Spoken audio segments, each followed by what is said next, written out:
नमस्कार, मनियारी न्यूज में आपका स्वागत है। बिहार विधानसभा चुनाव की तारीखें घोषित हो चुकी है, लेकिन एनडीए और महागठबंधन के घटक दलों के बीच अभी तक सीट शेयरिंग का विवाद सुलझा नहीं है। सीट शेयरिंग को लेकर मचे घमासान के बीच एनडीए के घटक दल में शामिल लोजपा प्रमुख चिराग पासवान ने सोमवार की देर शाम भाजपा अध्यक्ष जेपी नड्डा से मुलाकात की थी। इस मुलाकात के बाद सियासी अटकलों का बाजार गर्म है। लोजपा भाजपा अध्यक्ष की मुलाकात के बाद सबके जहन में यही सवाल है कि क्या चिराग पासवान भाजपा की ऑफर की गई 27 सीटों पर मान जाएंगे। लोक जनशक्ति पार्टी ने 30 से ज्यादा सीटों की डिमांड की थी, लेकिन भाजपा ने उन्हें 20-25 सीटों का ऑफर दिया, फिर उसे बढ़ाकर अब 27 कर दिया है।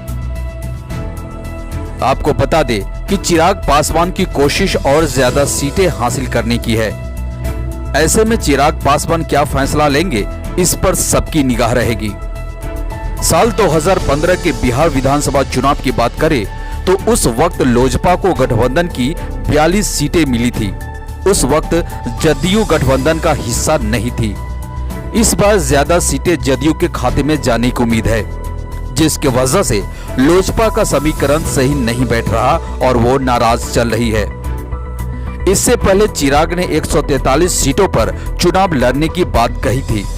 अब जोड़ घटाव के बाद पार्टी की कोशिश है कि इस बार भी 30 से ज्यादा सीटें उसे मिलनी चाहिए।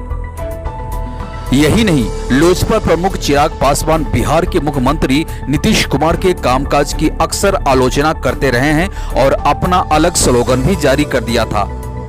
चिराग ने नीतीश कुमार के कई फैसलों पर सवाल उठाए हैं। जदयू लोजपा के बीच जारी विवाद के बाद जदयू ने भी लोजपा के खिलाफ उम्मीदवार उतारने की बात कह दी थी।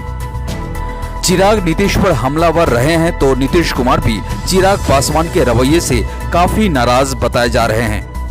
हालांकि बीजेपी की कोशिश है कि चिराग पासवान को एनडीए में रखा जाए। इसी बीच चिराग पासवान और जेपी नड्डा के बीच ये मुलाकात हुई है, तो देखना होगा कि इस मुलाकात का क्या नतीजा निकलता है। वहीं ये भी कहा जा रहा है कि 3 अक्टूबर से पहले एनडीए की ओर से सीट बंटवारे का ऐलान कर दिया जाएगा। सूत्रों के मुताबिक बिहार चुनाव के लिए एनडीए ने अपना फार्मूला लगभग तैयार कर लिया है, जिसके हिसाब से जेडीयू 103 और बीजेपी 101 सीट पर चुनाव लड़ने जा रही है। जेडीयू ने ज्यादा सीटों की मांग जरूर की है, लेकिन सीट बंटवारे का फार्मूला 2010 की तरह ही करने की बात भी कही गई है। फिलहाल इस खबर में इतना ही। धन्यवाद।